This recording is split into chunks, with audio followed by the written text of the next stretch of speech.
Welcome to BPSC maker. दोस्तों आज है 11 अगस्त 2021 और 11 अगस्त 2021 से संबंधित बिहार करंट अफेयर्स और साथ ही राष्ट्रीय और अंतर्राष्ट्रीय घटनाओं सहित करंट अफेयर्स के जितने भी प्रश्न बनेंगे वो सभी मैं आपको इस वीडियो में बताऊंगा। लेकिन उससे पहले जो पिछले वीडियो मैंने आपसे प्रश्न पूछा था वो प्रश्न यहाँ पे हम लोग देख लेते हैं।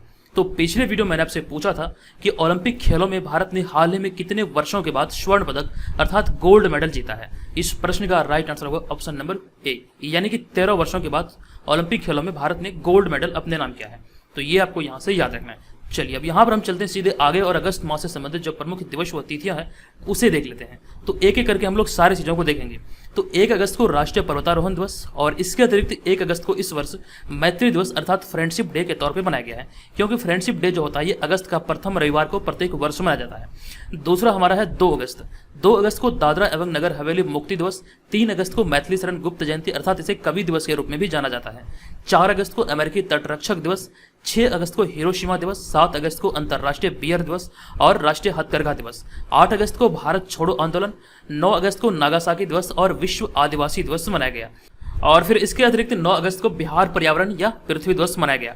10 अगस्त को विश्व जैव ईंधन दिवस। जैसे जैसे ये डेट आगे बढ़ेगा वैसे वैसे यहाँ पर मैं सारी चीज़ों को अपडेट करता चलूंगा।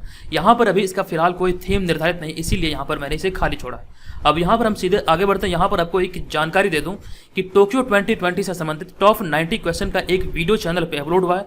यहाँ पर ऊपर आई बटन पे उसका लिंक है, उस लिंक पे क्लिक करके इस वीडियो को देख सकते हैं और साथ ही साथ इसका पीडीएफ फाइल को इस वीडियो के डिस्क्रिप्शन और हमारे टेलीग्राम फेसबुक पेज से भी डाउनलोड कर सकते हैं। तो इस वीडियो को देखिए और यहाँ से सारे प्रश्नों को मतलब कि नोट डाउन कीजिए। ये आपके लिए बहुत ही ज़्यादा इंपॉर्टेंट है। ये आगामी परीक्षाओं में यहाँ से आपके जरूर प्रश्न बनेंगे। 1 या 2 प्रश्न आपके एग्जाम में निश्चित यहाँ से रहेगा। तो इस टॉप 90 क्वेश्चन में आपका सारा प्रश्न यहाँ पे कवर किया गया है। आप यहाँ पर देखिए इसकी तैयारी को बेहतर कर सकते हैं। चलिए अब यहाँ पर हम चलते हैं सीधे पहले प्रश्न पे। एक एक करके सारे प्रश्नों को मैं आपको बताऊंगा और इनसे संबंधित जो भी महत्वपूर्ण तथ्य होगा वो भी आपको बताऊंगा। तो आपको इस पूरे वीडियो को ध्यानपूर्वक देखना है और जो वीडियो के अंत में आपसे प्रश्न पूछा जाएगा उसका आंसर आपको कमेंट बॉक्स में कमेंट करके देना है। तो यहाँ पर आज का हमारा पहला प्रश्न है कि हाल ही में 9 अगस्त 2021 को बिहार पृथ्वी या फिर पर्यावरण दिवस मनाया गया है। बताएं कि इसकी शुरुआत कब हुई थी। ये प्रश्न बहुत ही ज़्यादा इंपॉर्टेंट है और इस प्रश्न का सही उत्तर होगा हमारा ऑप्शन नंबर बी, यानी कि 9 अगस्त 2011 को इसकी शुरुआत हुई थी। अब यहाँ पर मैं आपको इस प्रश्न के बारे में विस्तार से बता दूं कि 15 नवंबर 2000 ईस्वी को बिहार से झारखंड के बंटवारा हो जाने के बाद बिहार का वन क्षेत्र मात्र 7% ही रह गया था, जबकि कम से कम 33% भूभाग पर वन का होना आवश्यक है।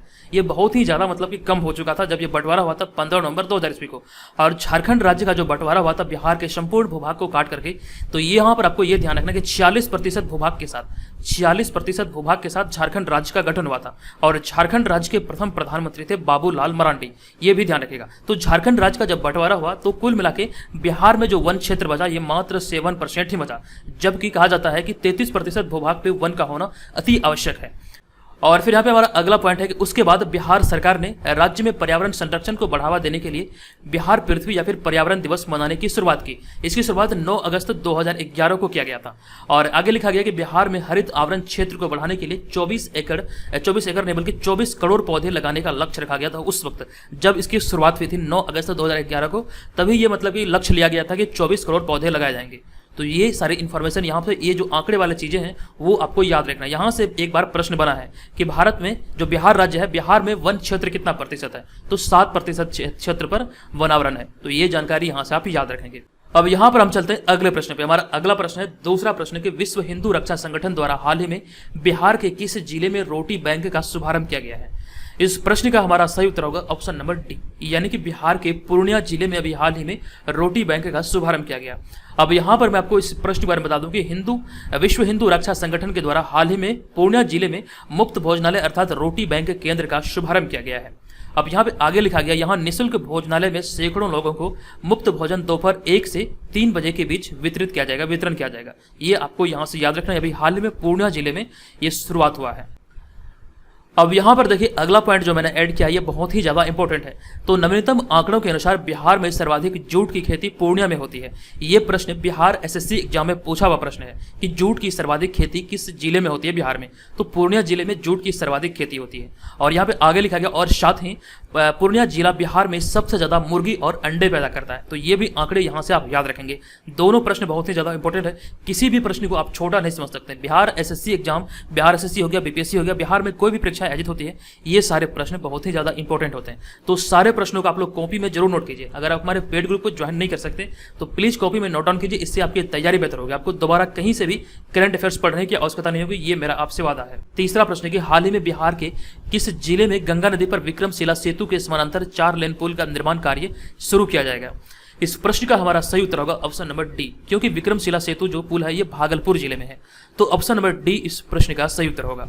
अब यहाँ पर मैं आपको इस प्रश्न के बारे में बता दूं कि बिहार के भागलपुर जिले में गंगा नदी पर विक्रमशिला सेतु के समानांतर 1110.23 करोड़ रुपए की लागत से 4 लेन पुल का निर्माण कार्य इस साल अक्टूबर 2021 से प्रारंभ होगा और इसे अगले 4 वर्षों में पूरा करने का लक्ष्य रखा गया है। तो यहाँ से ये पॉइंट जो है ये आपको याद रखना है।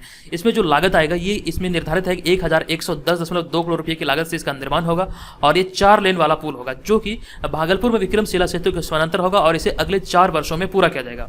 अब यहाँ पे अगला पॉइंट मैंने लिखा, ये बहुत ही ज्यादा इंपॉर्टेंट है। तो विक्रमशिला सेतु भारत में पानी पर बना 5वां सबसे बड़ा पुल है और इसकी जो लंबाई है ये 4.7 किलोमीटर है। ये आप याद रखेंगे। यहाँ पर कंडीशन ये है कि भारत में पानी पर बना पुल, तो भारत में पानी पर बना जो 5वां सबसे बड़ा पुल है ये विक्रमशिला सेतु है जो कि बिहार के भागलपुर जिले में है और इसकी जो लंबाई है ये 4.7 किलोमीटर है।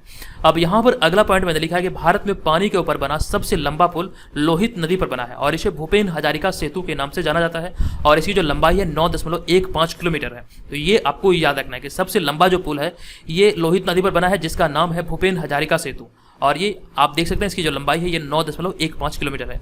अब यहाँ जो आप देख रहे हैं 9.15, कभी भी आप इसे 9.15 मत पढ़िएगा क्योंकि ये मैथमेटिकली रॉन्ग है। इसका सही जो होगा ये होगा 9.15। जब भी पॉइंट के बाद वाला जो भी अंक हो उसे एक साथ नहीं बोला जाता है, उसे हम लोग तोड़ तोड़ के बोलेंगे। जैसे कि 9.15 है तो 9.15 ही बोला जाएगा, ना कि 9.15। ठीक है, ये चीज का ध्यान रखेगा। अब यहाँ पे चर्चा हो रही है भागलपुर जिले की, तो भागलपुर जिले को हम लोग यहाँ पर मैप पर देख लेते हैं। बिहार वाले मैप पर यहाँ पर ये भागलपुर की स्थिति है और भागलपुर के बारे में मैंने आपको बताया कि बिहार में जो 9 प्रमंडल है उनमें से भागलपुर भी बिहार में एक प्रमंडल है जिसका मुख्यालय भागलपुर ही है। तो भागलपुर जिले में भागलपुर प्रमंडल में 2 जिले हैं। वो जिले कौन कौन से हैं? तो एक तो हो गया भागलपुर, दूसरा हो गया बांका। तो भागलपुर प्रमंडल में 2 जिले हैं। बिहार का सबसे छोटा प्रमंडल जो है ये भागलपुर प्रमंडल है जिसके अंतर्गत 2 जिले आते हैं जो कि भागलपुर और बांका है। ये भी प्रश्न आपसे एग्जाम में पूछा जा सकता है। जितने भी पॉइंट मैं आपको बताता हूँ सारे चीजों को आप लोग नोट कीजिए। बिहार का सबसे छोटा प्रमंडल है भागलपुर प्रमंडल। चलिए अब यहाँ पर हम चलते हैं अगले प्रश्न पे। हमारा चौथा प्रश्न है कि हाल ही में गूगल ने किस विमान उड़ाने वाली पहली भारतीय महिला को उनकी जयंती के अवसर पर एक डूडल बनाकर सम्मानित किया है? तो इस प्रश्न का जो राइट आंसर होगा ये होगा सरला ठकराल, यानी कि ऑप्शन नंबर ए यहाँ पर इस प्रश्न का राइट आंसर होगा। ये प्रश्न बहुत ही ज्यादा इंपॉर्टेंट है। इस प्रश्न के बारे में आपको यहाँ पर बता दूं कि हाल ही में गूगल ने विमान उड़ाने वाली पहली भारतीय महिला सरला ठकराल को उनकी 107वीं जयंती के अवसर पर एक डूडल बनाकर सम्मानित किया। आप यहाँ पर इस इमेज में ये डूडल को देख सकते हैं और यहाँ पर इस साइड में देख रहे हैं ये सरला ठकराल है और यहाँ पे आगे लिखा गया उन्होंने अपना प्रशिक्षण लाहौर फ्लाइंग क्लब से प्राप्त किया था तथा इस प्रशिक्षण के दौरान उन्होंने उड़ान के 1000 घंटे पूरे करने का गौरव भी हासिल किया था और वे ए श्रेणी का लाइसेंस प्राप्त करने वाली भारत की पहली महिला बनी थी। तो यहां से आपको ये याद रखना है कि विमान उड़ाने वाली पहली भारतीय महिला सरला ठकराल A1 श्रेणी का लाइसेंस प्राप्त करने वाली भारत की प्रथम महिला बनी थी। तो ये इस पॉइंट यहां से आप याद रखेंगे। अब यहां पर मैंने इनके बारे में लिखा है कि वे 21 वर्ष की उम्र में पारंपरिक साड़ी पहने हुए ही अपनी पहली उड़ान भरी थी और सरला ठकराल का जन्म 8 अगस्त 1914 को दिल्ली में हुआ था। तो ये सारी इन्फॉर्मेशन यहाँ से आप याद रखेंगे। 21 वर्ष की उम्र में इन्होंने पहली बार उड़ान भरा था। तो ये सारी इंपॉर्टेंट चीज़ों को आप लोग नोट कीजिए, ये बहुत ही ज़्यादा इंपॉर्टेंट है। अब यहाँ पर हम चलते हैं अगले प्रश्न पे। हमारा 5वां प्रश्न है कि प्रधानमंत्री नरेंद्र मोदी 10 अगस्त 2021 को कहां से उज्ज्वला योजना के दूसरे चरण अर्थात उज्ज्वला योजना 2.0 की शुरुआत किया है? तो इसकी जो शुरुआत हुई है दूसरे चरण की, उज्ज्वला योजना की दूसरे चरण की, ये उत्तर प्रदेश से किया गया। और यहाँ पर एक बात ये भी ध्यान रखिएगा, पहला चरण का भी शुरुआत जो हुआ था ये उत्तर प्रदेश से ही किया गया था। अब यहाँ पर मैं आपको इस प्रश्न के बारे में विस्तार से बता दूं कि प्रधानमंत्री नरेंद्र मोदी द्वारा 10 अगस्त 2021 को उत्तर प्रदेश के महोबा से प्रधानमंत्री उज्ज्वला योजना के दूसरे चरण अर्थात उज्ज्वला योजना 2.0 की शुरुआत किया गया और इसकी घोषणा वित्त वर्ष 2021-22 के बजट में ही कर दी गई थी, जिसकी शुरुआत अभी हाल ही में 10 अगस्त 2021 को किया गया है। अब यहाँ पर देखिए मैंने आगे लिखा कि प्रधानमंत्री उज्ज्वला योजना की शुरुआत जो हुई थी ये मई 2016 में हुई थी और इसका मकसद ग्रामीण घरों में रसोई गैस जैसे स्वच्छ रसोई ईंधन उपलब्ध कराना था और पिछली बार भी इस योजना की लॉन्चिंग उत्तर प्रदेश से ही हुई थी। ये भी मैंने आपको बताया था पॉइंट। अब यहाँ पर मैंने अगला पॉइंट लिखा है, उज्ज्वला योजना 1.0 योजना के तहत 2016 में देश भर में बीपीएल परिवारों के 5 करोड़ महिलाओं को मुफ्त गैस कनेक्शन देने का लक्ष्य रखा गया था और फिर इसे 2019 में बढ़ाकर 8 करोड़ कर दिया गया। तो ये भी आंकड़े यहाँ से आप याद रखेंगे, ठीक है। और सबसे ज़्यादा इंपॉर्टेंट जो ये है, इसकी शुरुआत यहाँ से कहाँ से हुई है, पहले और दूसरे चरण की, और पहली बार यानी कि पहले चरण की शुरुआत कहाँ से हुई थी। तो पहले चरण की शुरुआत 2016 में, मई 2016 में उत्तर प्रदेश से हुई थी, और दूसरे चरण की शुरुआत जो हुई है ये 10 अगस्त 2021 को, ये भी उत्तर प्रदेश से हुई है। तो दोनों को यहाँ से आपको याद रखना है। और फिर यहाँ पे हमारा अगला प्रश्न होगा, छठा प्रश्न, कि हाल ही में नरेंद्र मोदी संयुक्त राष्ट्र सुरक्षा परिषद की खुली चर्चा की अध्यक्षता करने वाले भारत के कौन से प्रधानमंत्री बने हैं। इस प्रश्न का हमारा सही उत्तर होगा ऑप्शन नंबर सी, यानी कि पहले प्रधानमंत्री बने हैं। अब यहाँ पर मैं आपको इस प्रश्न के बारे में बता दूं कि भारत इस साल अगस्त 2021 महीने के लिए, अगस्त 2021 के लिए संयुक्त राष्ट्र सुरक्षा परिषद की अध्यक्षता कर रहा है। और हाल ही में 9 अगस्त 2020 को प्रधानमंत्री, देखिए 2020 नहीं बल्कि यहाँ पे 2021 होगा, गलती से 2020 लिखा गया है। तो हाल ही में 9 अगस्त 2021 को नरेंद्र मोदी संयुक्त राष्ट्र सुरक्षा परिषद की खुली चर्चा की अध्यक्षता करने वाले भारत के पहले प्रधानमंत्री बने हैं। ये आपको यहाँ से याद रखना है कि संयुक्त राष्ट्र सुरक्षा परिषद की खुली चर्चा की अध्यक्षता करने वाले भारत के प्रथम प्रधानमंत्री बने हैं नरेंद्र मोदी। और यहाँ पे हमारा अगला पॉइंट लिखा गया, इस बैठक में समुद्री सुरक्षा और सहयोग पर खुली चर्चा की गई और इस कार्यक्रम में वीडियो कॉन्फ्रेंसिंग के माध्यम से यूएनएससी अर्थात संयुक्त राष्ट्र सुरक्षा परिषद के सदस्य देशों और राष्ट्राध्यक्षों और सरकार के प्रमुखों ने हिस्सा लिया था, ठीक है। तो ये वर्चुअली आयोजित हुआ था। ये सारी इन्फॉर्मेशन यहाँ से आपको याद रखना है। अब यहाँ पर हम चलते हैं अगले प्रश्न पर, लेकिन यहाँ पे चर्चा हो रही है नरेंद्र मोदी की। तो नरेंद्र मोदी के बारे में कुछ चीज़ों को यहाँ पर मैंने ऐड किया है। तो इनका पूरा नाम आपको याद रखना है। इनका पूरा नाम है नरेंद्र दामोदर दास मोदी और इनका जन्म हुआ था 17 सितंबर 1950 को और वे 26 मई 2014 से लगातार दूसरी बार वे भारत के प्रधानमंत्री बने हैं और वे वाराणसी से लोकसभा सांसद भी चुने गए हैं और वे भारत के प्रधानमंत्री पद पर आसीन होने वाले स्वतंत्र भारत में जन्मे प्रथम व्यक्ति है। ये पॉइंट यहाँ पे सबसे ज्यादा इंपॉर्टेंट है। आपसे प्रश्न पूछा जा सकता है कि स्वतंत्र भारत में जन्मे प्रथम व्यक्ति कौन है, यानी कि प्रधानमंत्री पद पर आसीन होने वाले स्वतंत्र भारत में जन्मे प्रथम व्यक्ति कौन है। तो यह नरेंद्र मोदी। और यहाँ पे अगला पॉइंट लिखा गया, इससे पहले वे 7 अक्टूबर 2001 से 22 मई 2014 तक गुजरात के मुख्यमंत्री रह चुके हैं और वे भारतीय जनता पार्टी और राष्ट्रीय स्वयंसेवक संघ यानी कि आरएसएस के सदस्य भी हैं। तो ये सारी इन्फॉर्मेशन प्रधानमंत्री मोदी से संबंधित कुछ चीजें हैं जो कि आपको याद रखना है। अब यहाँ पे बढ़ते हैं अगले प्रश्न पे। हमारा अगला 7वां प्रश्न है कि किस राज्य सरकार ने हाल ही में हॉकी खिलाड़ी वंदना कटारिया को राज्य के बेटी बचाओ बेटी पढ़ाओ अभियान का ब्रांड एम्बेसडर नियुक्त किया है। तो इस प्रश्न का हमारा सही उत्तर होगा ऑप्शन नंबर बी, यानी कि उत्तराखंड इस प्रश्न का सही उत्तर होगा। अब यहाँ पर मैं आपको इस प्रश्न पर बता दूं कि हाल ही में उत्तराखंड सरकार ने वंदना कटारिया को बेटी बचाओ बेटी पढ़ाओ अभियान का ब्रांड एम्बेसडर नियुक्त किया है। सबसे पहले आपको यही पॉइंट याद रखना है। अब यहाँ पर कुछ चीजें टोक्यो ओलंपिक से संबंधित मैंने ऐड किया है। तो यहाँ पर अगला पॉइंट लिखा गया कि ग्रीष्मकालीन टोक्यो ओलंपिक 2020 में भारतीय महिला हॉकी टीम की खिलाड़ी वंदना कटारिया दक्षिण अफ्रीका के साथ खेले गए मैच में ओलंपिक इतिहास में गोल की हैट्रिक लगाने वाली भारत की पहली महिला हॉकी खिलाड़ी बनी है। तो इस लिहाज से ये प्रश्न बहुत ही ज्यादा इंपॉर्टेंट है। यहाँ से आपको याद रखना है कि ओलंपिक के इतिहास में हैट्रिक लगाने वाले भारतीय महिला जो कि हॉकी टीम की जो महिला खिलाड़ी है ये वंदना कटारिया, इनका नाम है। ये उत्तराखंड जो कि हरिद्वार उत्तराखंड की रहने वाली है। तो ओलंपिक मैच में ये हैट्रिक लगाने वाले, गोल की हैट्रिक लगाने वाली भारत की पहली महिला हॉकी खिलाड़ी बनी है। ये भी बात यहाँ से आप याद रखेंगे। और यहाँ पे अगला पॉइंट हमारा यह है कि इस वर्ष 2021 में उन्हें अर्जुन अवार्ड के लिए भी नामित किया गया है। और नेक्स्ट पॉइंट है कि भारतीय महिला हॉकी टीम की कप्तान रानी रामपाल है। तो ये सारे इन्फॉर्मेशन यहाँ से याद रखेंगे। दोस्तों अगर आपको वीडियो से सचमुच का हेल्प मिलता हो, ये जो सीरीज मैंने स्टार्ट किया करंट अफेयर्स का, अगर आपको लगे कि ये आपके लिए हेल्पफुल है तो प्लीज वीडियो को लाइक करके हमारे मोटिवेशन को जरूर बढ़ाइए। आपको इस चैनल को सपोर्ट करना है ताकि ये चैनल और भी ऊपर जाए। तो इस वीडियो का जो मैं आपको टारगेट दे रहा हूँ, ये दे रहा हूँ 900 लाइक का। अगर आपको लगे कि वीडियो हेल्पफुल है तो प्लीज वीडियो को लाइक करके चैनल को जरूर सब्सक्राइब कीजिए। और यहाँ पर जितने भी मतलब प्रीवियस मंथ के करंट अफेयर्स बने हैं वो सारे के सारे प्लेलिस्ट में मैंने अरेंज किया और उसका पीडीएफ का जो लिंक होगा वो वीडियो के डिस्क्रिप्शन में होता है, वहां से आप उसको डाउनलोड भी कर सकते हैं। चलिए अब यहाँ पे हम चलते हैं अगले प्रश्न पे। हमारा जो अगला प्रश्न है यह कि ऑस्ट्रेलिया के किस गेंदबाज ने अपने डेब्यू T20 मैच में हैट्रिक लेने वाले दुनिया के पहले गेंदबाज बन गए। मोस्ट इंपॉर्टेंट प्रश्न है। यह प्रश्न आपसे कहीं भी किसी भी एग्जाम में पूछा जा सकता है। इस प्रश्न का हमारा राइट आंसर होगा ऑप्शन नंबर सी, यानी कि नाथन एलिस इस प्रश्न का सही उत्तर होगा। अब यहाँ पर मैं आपको इस बार बता दूं कि हाल ही में बांग्लादेश और ऑस्ट्रेलिया के बीच खेले गए तीसरे T20 मुकाबले में ऑस्ट्रेलिया के मिचेल स्टार्क की जगह पर प्लेइंग 11 में जगह पाने वाले 26 वर्षीय नाथन एलिस ने अपने डेब्यू मुकाबले में हैट्रिक विकेट लिया और इस प्रकार वे क्रिकेट के इतिहास में अपने डेब्यू मैच में हैट्रिक विकेट लेने वाले पहले गेंदबाज बन गए हैं। तो इसीलिए यह प्रश्न बहुत ही ज्यादा इंपॉर्टेंट है। किसी भी खिलाड़ी ने अपने डेब्यू मैच में हैट्रिक विकेट नहीं लिया था। तो ये ऑस्ट्रेलिया के खिलाड़ी है नाथन एलिस।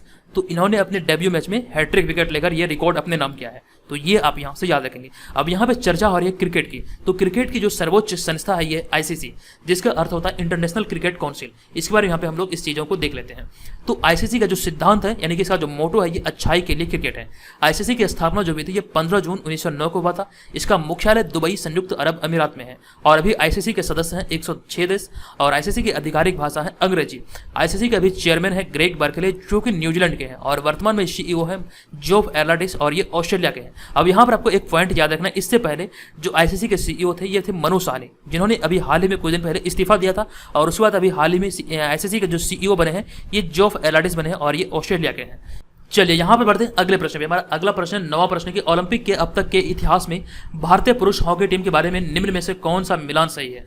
तो यहाँ पर देखिए, यहाँ पर इसका जो राइट आंसर होगा ये होगा हमारा ऑप्शन नंबर ई, यानी कि उपयुक्त में से एक से अधिक, क्योंकि यहाँ पे सारे मिलान सही है। ये सभी चारों ऑप्शन यहाँ पे सही है। अब यहाँ पर देखिए कंप्लीट सूची को मैंने यहाँ पर ऐड किया, आप यहाँ पर देखिए सारी चीज़ों को समझ पाएंगे। जो भारतीय पुरुष हॉकी टीम के द्वारा मेडल जीता गया उसकी सूची को यहाँ पर मैंने ऐड किया है। ये सारे के सारे सूची यहाँ पर मतलब कि अपडेटेड है, ठीक है।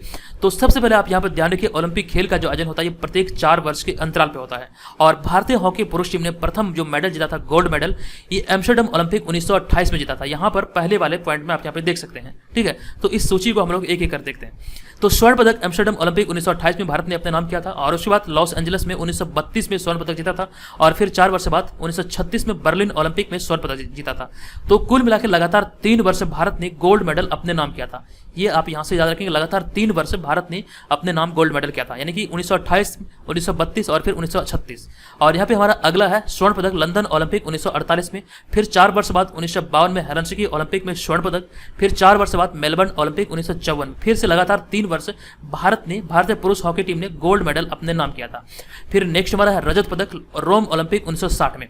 नेक्स्ट है कि स्वर्ण पदक टोक्यो ओलंपिक 1964, कांस्य पदक मेक्सिको सिटी ओलंपिक 1968 और फिर कांस्य पदक म्यूनिख ओलंपिक 1972, स्वर्ण पदक मॉस्को ओलंपिक 1980 और फिर कांस्य पदक पुरुष हॉकी टीम टोक्यो 2020 जो कि अभी हाल ही में आयोजित हुआ। तो ये सारे पॉइंट यहाँ से आप याद रखें, चाहे तो आप यहाँ पर इसका स्क्रीनशॉट भी ले सकते हैं, ये बहुत ही ज़्यादा इंपॉर्टेंट है। अब यहाँ पर एक चीज़ आप काउंट कर सकते हैं कि भारतीय पुरुष हॉकी टीम ने अब तक कितने स्वर्ण पदक ओलंपिक में अपने नाम किया है। तो यहाँ पर मैं आपको काउंट करके दिखा रहा हूँ कितने स्वर्ण पदक हैं। तो यहाँ पर देखिए 1 2 3 4 5 6 7 8, कुल मिला के 8 स्वर्ण पदक जो कि भारतीय पुरुष हॉकी टीम ने अपने नाम किया है। और ओलंपिक के इतिहास में भारत ने अब तक 10 गोल्ड मेडल जीता है। ओलंपिक के इतिहास में भारत ने अब तक 10 गोल्ड मेडल जीता है, जिसमें से मैं आपको याद दिला दूं 10 गोल्ड मेडल में से 8 गोल्ड मेडल जो है भारतीय पुरुष हॉकी टीम ने जीता है, जबकि 9वां गोल्ड मेडल जो है ये अभिनव बिंद्रा ने और फिर 10वां गोल्ड मेडल जो कि नीरज चोपड़ा ने। तो ये सारी इन्फॉर्मेशन यहाँ से आप याद रखना है आपको, ठीक है। चलिए अब यहाँ पे बढ़ते हैं अगले प्रश्न पे। हमारा अगला प्रश्न है कि भारतीय रेलवे ने हाल ही में किस नाम से एक एकीकृत वन स्टॉप समाधान यानी कि integrated one stop solution launch किया है। तो किस नाम से ये लॉन्च किया गया अभी हाल ही में भारतीय रेलवे के द्वारा। इस प्रश्न का हमारा सही उत्तर होगा रेल मदद, यानी कि ऑप्शन नंबर बी इस प्रश्न का सही उत्तर होगा। अब यहाँ पर मैं आपको बता दूं कि हाल ही में भारतीय रेलवे ने रेल मदद नाम से एक एकीकृत वन स्टॉप समाधान अर्थात integrated one stop solution launch किया है। अब यहाँ पे आगे लिखा गया जिसमें राष्ट्रीय ट्रांसपोर्टरों ने कई मौजूदा हेल्पलाइनों को एक ही में मिला दिया है, जो कि विभिन्न उद्देश्यों के लिए उपयोग की जाती थी। यानी कि सभी जो हेल्पलाइन नंबर थे वो सभी को मतलब एकीकृत तौर पे मतलब को इसको लॉन्च किया गया एक करके। और यहाँ पे आगे लिखा गया जिससे शिकायतों की त्वरित कार्रवाई हो सके और हेल्पलाइन की जो सुविधा होगी ये 24 घंटे 12 भाषाओं में उपलब्ध होगी। तो ये आपको यहाँ से याद रखना है, ये अभी हाल ही में भारतीय रेलवे के द्वारा अभी हाल ही में किया गया है। अब यहाँ पे हमारा अगला प्रश्न 11वां प्रश्न कि अंतर्राष्ट्रीय सेना खेलों 2021 में भारतीय सेना का 121 सदस्यीय दल भाग लेगा, इसका आयोजन कहाँ पर होगा, यानी कि अंतर्राष्ट्रीय सेना खेलों का आयोजन कहाँ पर होगा। इस प्रश्न का हमारा राइट आंसर होगा ऑप्शन नंबर बी, यानी कि यह रूस में होगा। अब यहाँ पर मैं आपको बता दूं कि 22 अगस्त से 4 सितंबर के बीच आयोजित होने वाले अंतर्राष्ट्रीय सेना खेलों 2021 में भारतीय सेना का 101 सदस्यीय दल भाग लेगा और इसका आयोजन जो होगा ये रूस में होगा, ये आपको ध्यान रखना। और इस प्रकार की प्रतियोगिता के आयोजन होने से सेनाओं के बीच आपसी सहयोग को बढ़ावा मिलता है। तो इसे अभी ध्यान रखते हुए अभी हाल ही में इसका आयोजन किया जा रहा है, जो कि 22 अगस्त से स्टार्ट होगा और ये 4 सितंबर तक चलेगा और ये रूस में होगा। और यहाँ पर भारतीय सेना के 121 सदस्यीय दल इसमें शामिल होंगे। अब यहाँ पे बढ़ते हैं अगले प्रश्न पे। हमारा अगला 12वां प्रश्न है कि हाल ही में कैबिनेट सचिव की सेवा की अवधि को 1 वर्ष के लिए बढ़ाया गया है। बताएं कि वर्तमान में कैबिनेट सचिव कौन है। तो इस प्रश्न का हमारा सही उत्तर होगा ऑप्शन नंबर सी, यानी कि राजीव गौबा इस प्रश्न का राइट आंसर होगा। अब यहाँ पर मैं आपको इस प्रश्न के बारे में बता दूं कि हाल ही में कैबिनेट की नियुक्ति समिति ने भारत के कैबिनेट सचिव के राजीव गौबा की सेवा की अवधि को 1 वर्ष के लिए बढ़ा दिया है। आप जो यहाँ पर इस इमेज में देख रहे हैं यही है राजीव गौबा। अब यहाँ पे अगला पॉइंट लिखा गया, हालांकि उनका कार्यकाल 30 अगस्त 2021 को समाप्त होना था, लेकिन अब इसे 1 वर्ष के लिए बढ़ा दिया गया है। ये आप याद रखिए, राजीव गौबा का जो कार्यकाल है ये 1 मतलब कि साल के लिए विस्तारित किया गया है इनकी सेवा को। अब यहाँ पे अगला पॉइंट लिखा गया, राजीव गौबा झारखंड कैडर के 1982 बैच के आईएएस अधिकारी हैं। ठीक है, तो ये सारी जानकारी आपको यहाँ से याद रखना है। अब चलते हैं यहाँ पर आज के इस वीडियो के प्रश्न की ओर। आज के इस वीडियो का प्रश्न, हाल ही में बिहार में गया जिले में ग्वावा मैन के नाम से मशहूर हो चुके सत्येंद्र गौतम मांझी निम्न में से क्या कार्य करते हैं। इस बारे में कंप्लीट सूची नहीं बल्कि कंप्लीट जो इन्फॉर्मेशन है वो मैं आपको दे चुका हूँ। तो इसका आंसर क्या होगा आप मुझे कमेंट बॉक्स में डिटेल में जरूर बताइए। और जो लोग हमारे पेड ग्रुप को ज्वाइन करने इच्छुक हैं, इस व्हाट्सअप नंबर पे हमें pre21 लिख के मैसेज करें और यहाँ पर आपको कुछ डेमो पीडीएफ मिलेगा। आप उसके बाद निर्धारित कीजिएगा कि आपको इसे ज्वाइन करना या फिर नहीं। तो दोस्तों आज के इस वीडियो में इतना ही, मिलेंगे नेक्स्ट वीडियो में। ये वीडियो कैसा लगा कृपया कमेंट करके जरूर बताइएगा। धन्यवाद, जय हिंद।